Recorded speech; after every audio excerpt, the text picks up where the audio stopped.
O cenário da saúde é sempre desafiador, mesmo se não houvesse pandemia, porque o Ministério da Saúde gere um dos maiores sistemas de saúde do mundo e tem que dar conta de políticas que abrangem homens, mulheres, crianças até os idosos.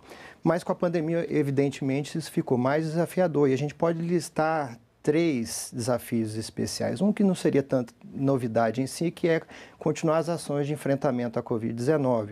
O segundo seria aumentar a cobertura vacinal, especialmente da vacina triviral, uma vez que desde 2017 vem se detectando o retorno dos casos de sarampo no Brasil, que a Organização Mundial da Saúde e a OPAS já tinham declarado que o país tinha eliminado a doença.